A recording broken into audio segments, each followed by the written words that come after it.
Good evening. Jeff Nelson. I grew up in Northern California, mostly Weaverville, and loved flying and so forth. This is the only part of the uniform that still fits. I retired in 2000 from, I guess it's the largest airline in the world now. My airline and US Air joined. The last 9 years I was an instructor. The last 7 I was the lead instructor at the Flight Academy, largest flight academy in the world outside of the military. So my part of this, when I was first introduced this, I just thought, no way, I don't believe in that, that's impossible. But it did start me looking up. And I started noticing that what was happening in the air was not a natural phenomenon of jet exhaust. You could see some normal jet exhaust. You can still see those. In fact, the pictures up here show some, you see little short ones go by, and then you see these huge, big, long ones. Those long ones are not a natural phenomenon of that jet engine. Basically, it's a hydrocarbon fuel. It comes out the back. It's really hot, and it's got some elements in there. It's CO2, a little bit of vapor and soot, and it's extremely up there in high altitudes, minus 40 degrees, and it comes out the back of the engine, and that moisture turns to ice crystals, and you'll see that white line behind the aircraft, and it dissipates relatively short because that ice sublimate back into gas, which becomes air, and it goes away. But when you see these lines that go from horizon to horizon and they stay all day long and spreading, that's not natural. So I don't know where it's coming from. I don't know who's doing it. All I know is what happens with a jet engine in high altitude, and that's what I can testify to. I want to thank everyone for being here tonight because these issues are incredibly important to all of us. I was a weather observer in the US Air Force, and not too long ago a person handed me a video, and it was called Chemtrails over Marin. Well, I had no idea what a chemtrail was. I did know where Marin was because I was going in and out of Marin County a lot in those days. Marin, Sonoma Lake, Napa. I worked in the North Bay a long time. And when I looked at the video, well, they said, because you were a weatherman, can you give me some advice on what you think these aircraft trails are? Well, it didn't take me very long into there to go, my God, I have not been paying attention. Like so many people, I have not been paying attention. It's obvious, they're spraying, but what are they spraying? And how high are they flying? And what is it? You know, I found out it was about 35,000, 40,000 feet. I took flights across the country, went to New York, went to Chicago.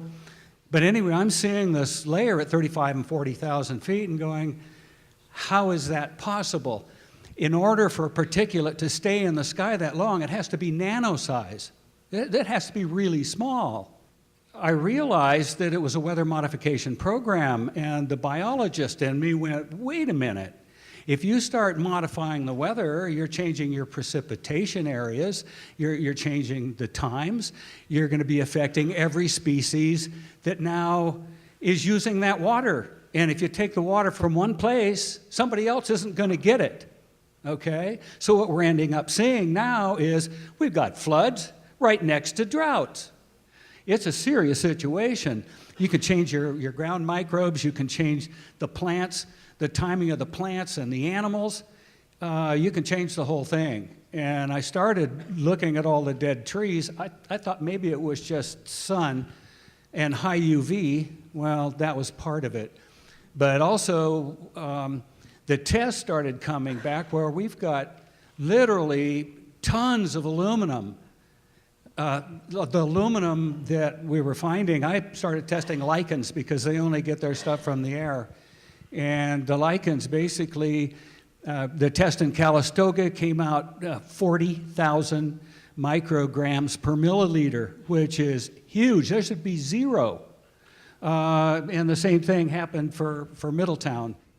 Thank you for inviting me to be here. My name is Dr. Steve Davis. I'm a practicing chiropractor and a traditional naturopath, and I've been at this for over 40 years.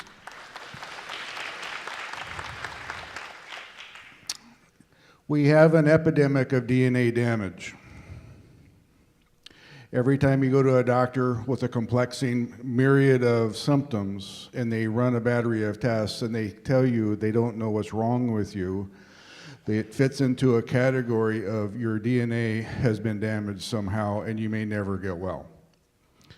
I have been on this quest for over 40 years. I left conventional medicine. I was a physician assistant in the United States Army during the tail end of Vietnam.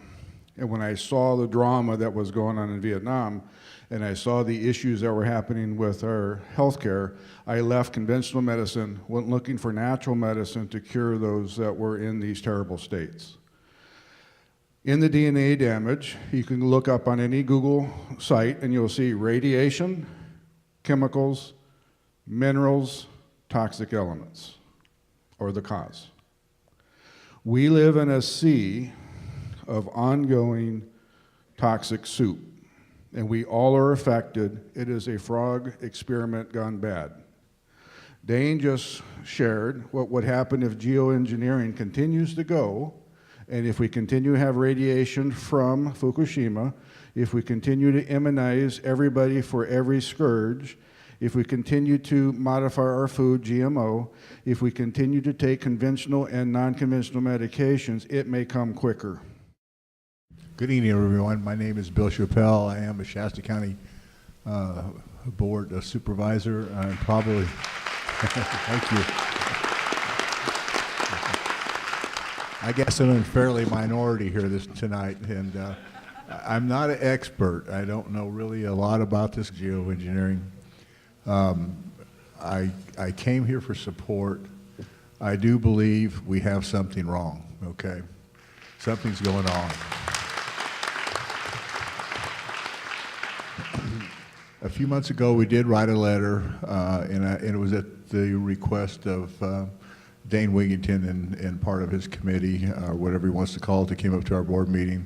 We addressed a letter to Ted Gaines, Brian Dolly, Barbara Boxer, Diane Feinstein, Doug LaMoffa, John Belishki, Matthew Rodriguez, Gina McCarthy, and Mary Nichols. And basically said that on July 15th, the Shasta Board of Supervisors heard a testimony from citizens regarding geoengineering chemtrails. Enclosed is a copy of a DVD of the meeting. That was Dane's DVD. For your information, our office is requesting a timely response to the concerns that were voiced by the individuals that provided the input. If you got any questions, please contact me. Larry Lees, and this was actually signed by Les Baum. We haven't got any response from this yet, and quite frankly, I don't think we will. We've talked about the EPA, we've talked about the California EPA. They're not very honest these days, okay? And I could say,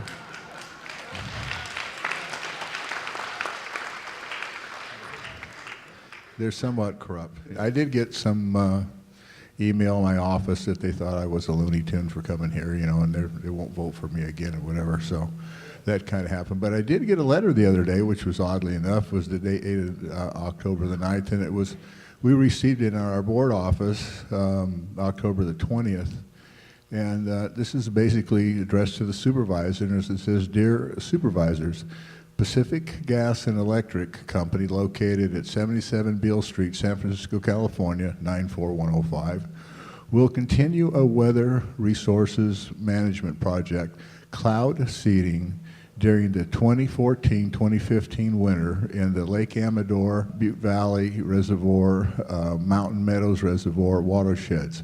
Cloud seeding is the objective of increasing useful participation that will resume after November the 1st, 2014. PG&E staff will monitor the weather conditions forecast and lake levels and make the decisions to seed accordingly." That's proof. I mean, there's nothing there that's that you can say is contradictory or it's not there. You know, one of the problems that occurs when you try to get something done, a lot of people will come to me and they'll say, "Can't you do this? Can't you do that?" No, I can't. I really can't. Very limited on our power. It's kind of a frustrating experience. When I ran, I said, we together can make a difference. And that's actually what I meant. And what happens is that nobody wants to project a bad image. One, for a politician, it's voting, how many people you're going to lose or not. If I said tonight you guys are all nuts, none of you would vote for me, right? So, I mean, that would be, or if I said I'm a Chevy Avid fan, the Ford people wouldn't vote for me. So people that are politicians, they walk this fine line, and they really got to get off of it. I mean, they really do. They've got to get more to where they're actually working for the people. And another thing that happens is money. We take our money, our tax dollars that we work hard for, we give it to the government turns around, and instead of helping us in their ways, they hinder us, and they put these programs out that we don't like. What happens is that if we do push back, they cut our funding back. They say, nope, you know, you may not get this funding, you may not get this, you may not get the federal funding for a project. So they're using our own resources against us. I'd first like to acknowledge all the young people who've come this evening. It's something that we haven't seen before. Thank you so much. My name is Mark McCandlish, and I worked for 30 years in the aerospace and defense industry as an illustrator, conceptual artist, and a designer. A lot of the projects that I worked on required that I had to be able to cross different fields of endeavor, from material science to engineering to physics. So naturally, when these things started happening in the sky, and many of the defense contractors and aerospace companies that I work for design and build aircraft like Boeing, McDonnell Douglas, Rockwell, I began to become curious about what was going on. I was skeptical at first. I honestly didn't believe there was anything to the idea of chemtrails. Then around 2001, there was a headline in the newspaper. Now, this headline came 2 days after a sequence of heavy spraying over the Redding area, and I noticed the trails were persisting for most of the day. And that headline said, "Area hospitals report dozens of patients claiming respiratory distress." And that's when I began to suspect that there was something going on. So I began using the internet, like probably many of you have, and I began looking for what the materials were that were being used and why. Now, there's an awful lot of technical material behind what you're seeing. For one thing, these particles, these nanoparticles that are being put into the air, not only help to shield the ground from the sun and block and reflect the sunlight, which can change the temperature of the air mass below that, make it cooler, make it come together and compress. But it can also be bombarded with microwave radiation from the ground. And if you match the frequency of these particles in just the right way, these particles will begin to heat up in the air, and that heat is transferred to the surrounding air mass. Now, it only has to be a mild amount of heat. It can be 135 degrees. But if you have countless, trillions of these particles suspended in the air that are all being painted with this signal, they will all heat up at the same time, and they will carry that air mass and all the moisture that's in it to a higher altitude where it will condense and become a powerful low-pressure system. Now, people question whether it's possible to manipulate the weather, to steer the jet stream. You have to remember that when you put a coating over a surface and it cools down the air mass below that, the air comes together, it condenses. When you heat up the air mass, it rises and expands. And so by controlling where and when these events occur, you can actually control the flow of the jet stream. A few years ago, it was discovered that the amount of snow that fell in the Himalayas near Mount Everest would actually control where the jet stream went over the course of the following year. And that's just one location on the planet.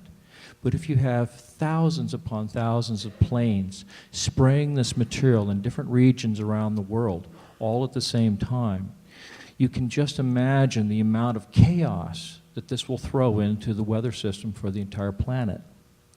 Now, the other side of this, of course, is the toxicology, the toxic effects that these materials have.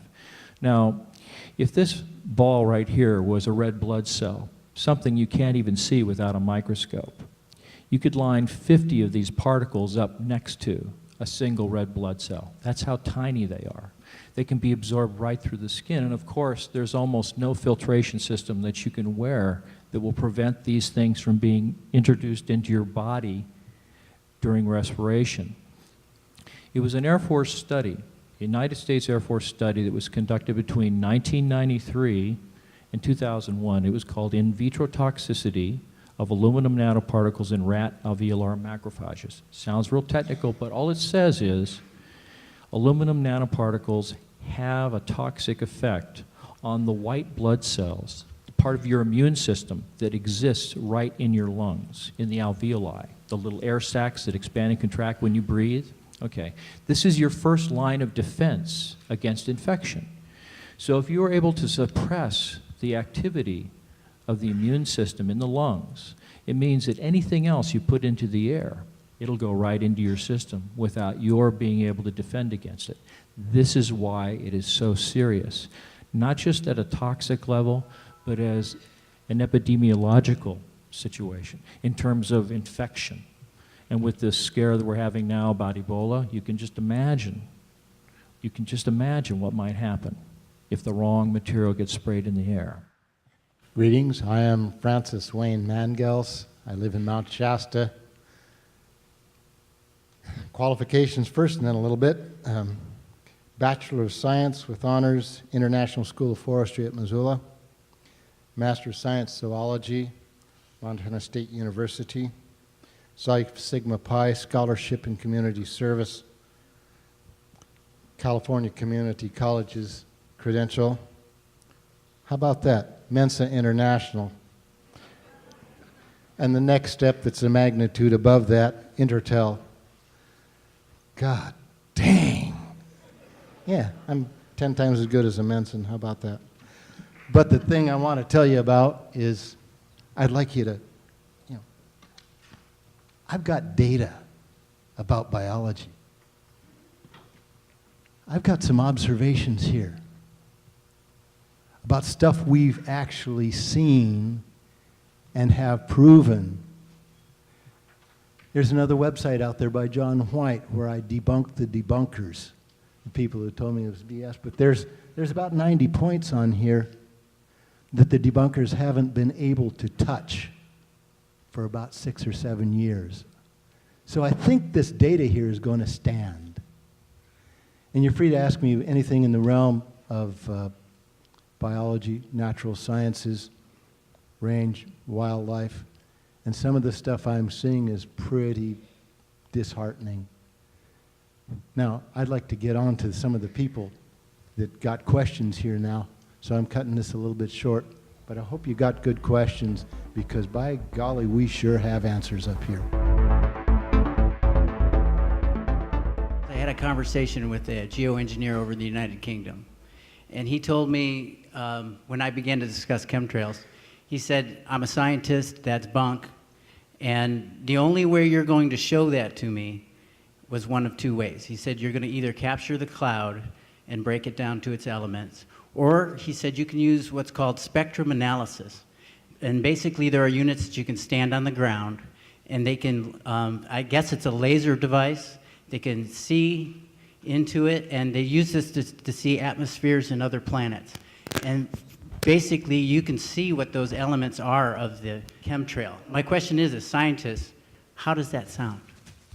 Yes, it's possible to do a spectrum analysis of the particles that are in the air. There are also aircraft that can fly through those clouds and make a collection of samples, which can then be analyzed in a mass spectrometer, which is it's kind of like a laser that vaporizes anything that's in the collected sample, and each of those particular elements will show up in a particular, it's like a rainbow scan, and it'll produce spikes wherever there is a particular color that's produced by each of the unique elements that are in it. Yes, yes it would. Obviously, we got to stay strong in this, because this is going to be a longer battle. What's your best guess of homespun trying to clean up this air for our, in the car and also at home? What's your best guess at cleaning up this air so we stay a little healthier? Thanks. Short answer, there is no filter that we know of that's going to take out a particle that's 1/1000th of a meter in size. So you're stuck with breathing it. This stuff shows up in the water. We have a rain sample right in front of me right here.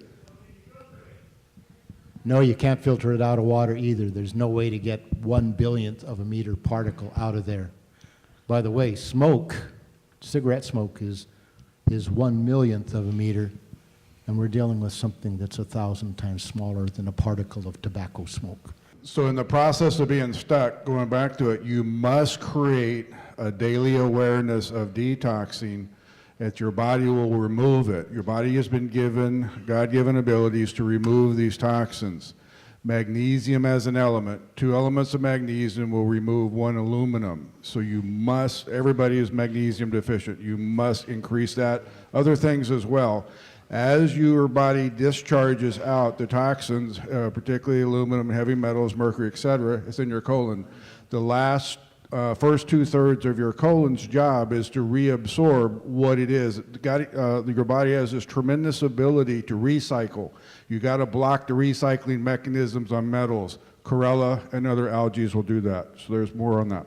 There is something else that we should be aware of, and that is that anytime you're spraying chemicals over populated areas, it starts to fall into the purview of Title 50 United States Code, which is the statutes regarding chemical and biological warfare. Now, there are sections in Chapter 32 of Title 50 where it talks about exceptions to this prohibition of spraying over populated areas. There has to be a presidential directive in writing. There has to be notice given to the Secretary of Health and Human Services. There has to be a written notice given to each governor in each state where the spraying is anticipated to occur. So this means that there is a paper trail. There must be. If you are familiar with OSHA, if any of you work in a blue-collar job, you know about the Occupational Safety and Hazards Administration. Look up the Material Data Safety Sheet for aluminum oxide nanoparticles. It says very clearly on that sheet, should never be distributed into the environment without the proper government permits. There has to be a paper trail, there has to be a permit. If there has to be a permit, that means that someone has to be responsible. So, if you can prove that this stuff is on your land, that it led to the failure of your crops, there has to be a paper trail for when and where this happened. There has to be some liability somewhere. So my guess is that we should all start sending out our Freedom of Information Act requests regarding the guidelines that are set forth in Title 50, Chapter 32, Section 1512. Look it up. You can find it on the net. Right on. I don't know about you, but I'm ready to do something like Mauro said about the hyperspectral analysis. Has anybody done it yet?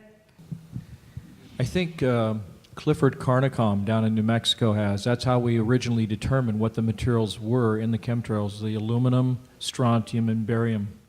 That's where the original determination So came it from. has been done. So instead of reinventing the wheel, we actually have this evidence. What funds, Kathy? That's what I would ask. We're trying. I spoke in front of the California Energy Commission in 2010. At that meeting, the Energy Commission authorized and funded a $250,000 spectrometer for that exact purpose. Any device of that caliber that the state will recognize is not cheap. I don't have $250,000, and this is where people must understand the degree to which information is being covered up. I served information at that meeting to the state's top scientists. It's the last we ever heard of any of this. That meter is who knows where. If we simply break the dam of silence on this issue, so many wheels will turn. So many will turn. Let's get it on the national news. Yes. Expose it a la Geraldo Rivera style. Say, here we go. We're on national news. It's an event. That will put us on the radar. I wholeheartedly agree with Kathy. Thank you. It's going to take the pressure of the people. And if you look at each other, you're the people here. And it's going to take your pressure. And your pressure from this movement will create more pressure until somebody starts listening. And when that starts to happen, then that's when this will turn around, okay? I'm a college student. I go to Shasta College here. And I think you need to get a group of college students going to every university. That needs to be a mission. I would be a part of that. I would lead that. There's other activists here I hope you connect with before you leave.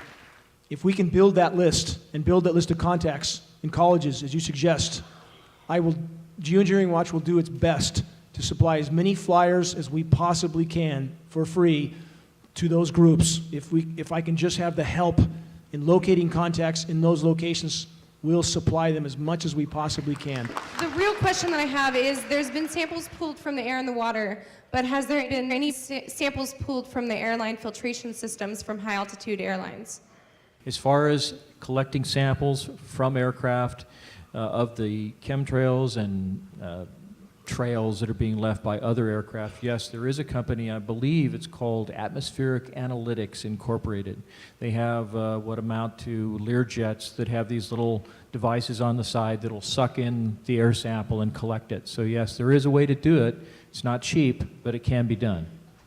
Dr. Davis, you've spoken before about finding hair analysis in children, in infants. I'd like to hear more about that.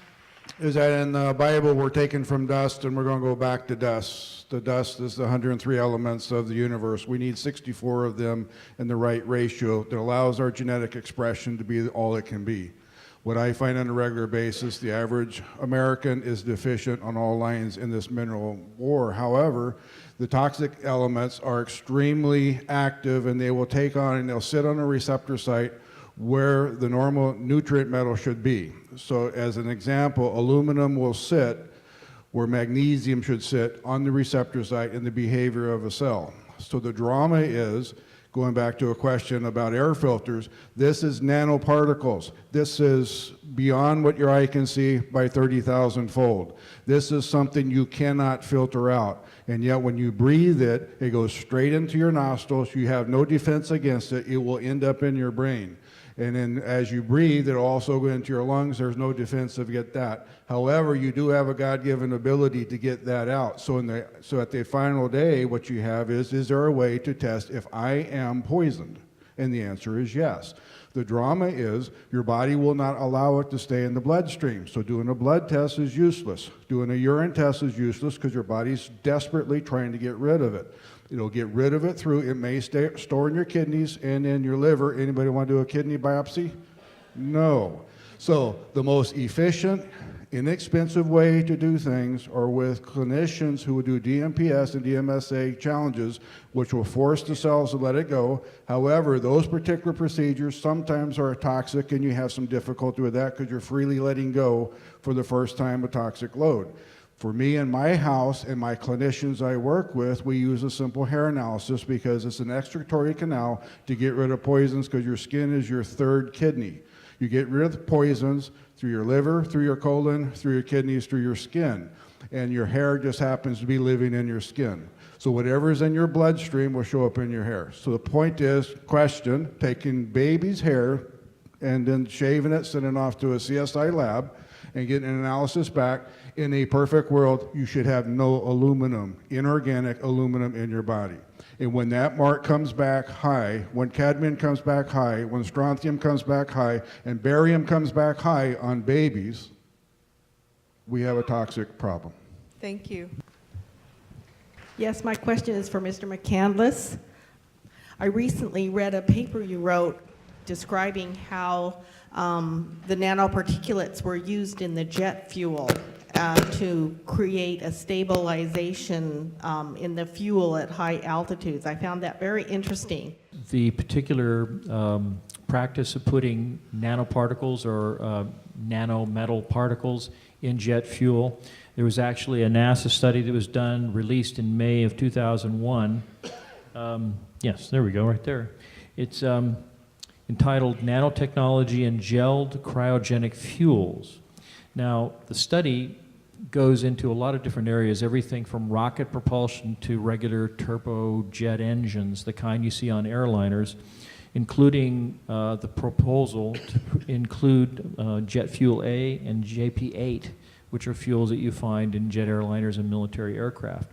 The idea is that if you have oxide-coated aluminum, that is 2 atoms of aluminum and 3 atoms of oxygen, when it's consumed in the combustion reaction, it releases all that oxygen and it produces a much more efficient combustion. Of course, the aluminum metal comes out the exhaust pipe afterwards, and it winds up being in part of the trail.